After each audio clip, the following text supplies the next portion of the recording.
Hey, this is Mr. Hansen. This is the last in the series on probability, and I just wanted to kind of give you a big overarching reminder here that probability just helps us to determine how much risk there is in a decision. So probability comes up in lots of different areas, in investing money and gambling and determining what you're going to do with your day, what kind of career you're going to choose. It all comes into play. So we've got our chosen part out of the total, and so it's just like the total sample space is the denominator, and then whatever we choose is the numerator.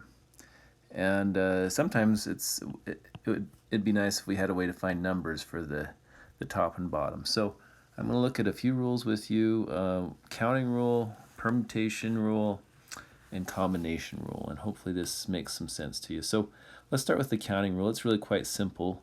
Say that you had 3 shirts and 2 pairs of pants, and you want to figure out how many different outfits you can make out of that.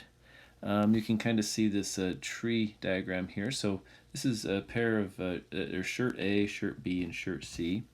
So there's 3 choices there. And then shirt A could go with jeans or slacks. Shirt B could go with jeans or slacks. And shirt C could go with jeans or slacks. So it looks like we have a 3 times 2. So let me just list the choices. We've got shirt AJ, shirt AS, shirt BJ, shirt BS, shirt CJ, and shirt CS. So you can kind of see the 6 choices there. So the counting rule is really quite simple. You just have to multiply 2 things together to get the number of combinations. Let's take a look at another rule. This is called permutation.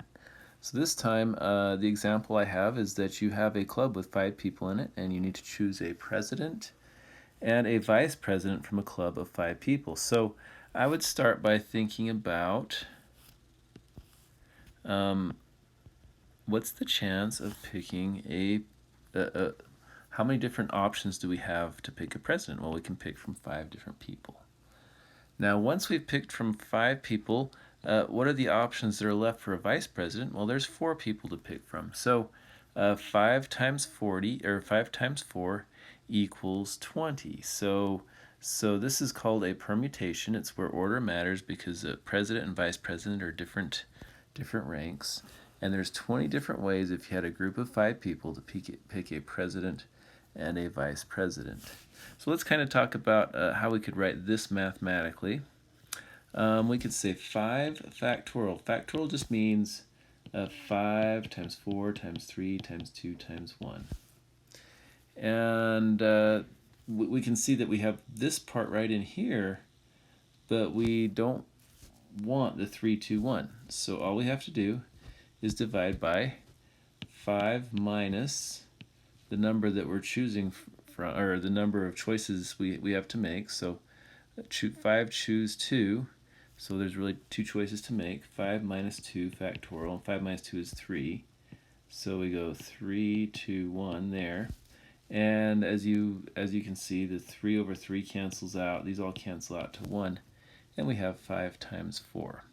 So this is kind of the formula for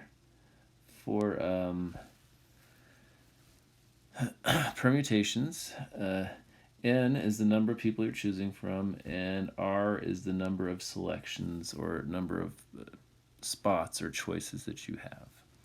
And sometimes it's written like this, NPR. That's how you'd see it on a calculator. So that means number of permutations there.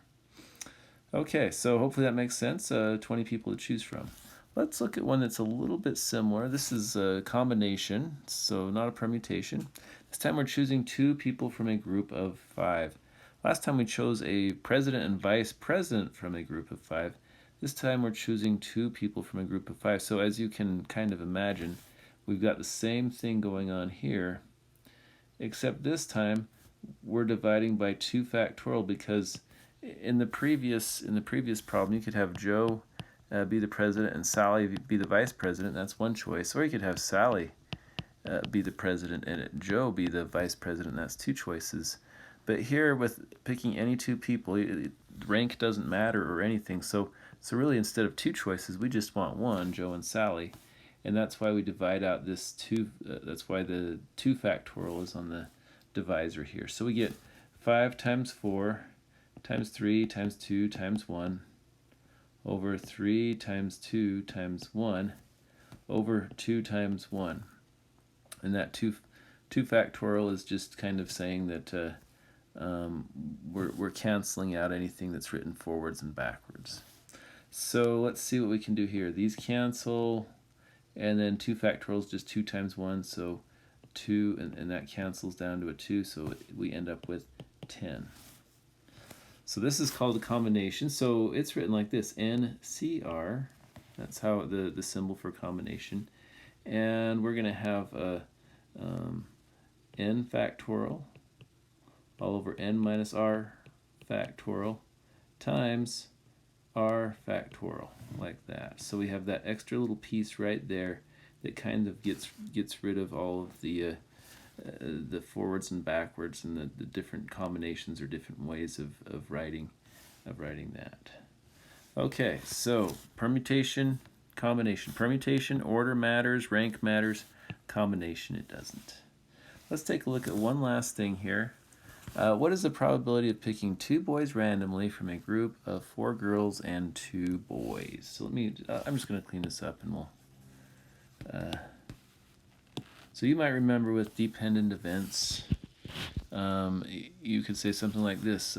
You pick the first person, and we're trying to pick 2 boys, so you would have 2 in 6 chance of getting a boy for the first one. And then the second one, it's a dependent event. It kind of depends on the first, so there's only 1 boy left, and there's only 5 people left to choose from. So 2 over 6 times 1 over 5, and that gives us 2 over 30. So we have a 1 in 15 chance of picking 2 boys there. Another way to look at this is to say, okay, on the bottom we want the total number of possibilities. So I'm going to go 6C2. Okay, we've got 6, choose 2. In other words, out of 6 choices, we can choose 2 of them. And you might remember that looks something like this. 6 factorial over 6 minus 2 factorial times 2 factorial. And that is 6 times 5 times 4 times 3 times 2 times 1 over 4 times 3 times 2 times 1, and then 2 factorial is 2 times 1. These cancel out, and we get 6 times 5 is 30, divided by 2, that's 15. So 15 in the denominator. And then we have in the numerator 2, choose 2. How many different ways can we pick 2 boys from a group of 2 boys? Well, the answer is just 1. It kind of makes sense. But let's go through it anyway. So we have 2 factorial all over 2 minus 2 factorial times 2 factorial. Well, the 2 minus 2 factorial just cancels out. That's 0 factorial, which is just 1. And 2 factorial over 2 factorial is 1. So we get 1 out of 15. Same as if we looked at this as in terms of dependent events, 1 out of 15. Just kind of a new way of looking at that. So I hope this introduction to permutations, combinations, and counting rule was a little bit helpful to you. I think it's actually a lot of fun. I hope you enjoy some of the problems that we do in class. This is Mr. Hansen. Take care and have a good day.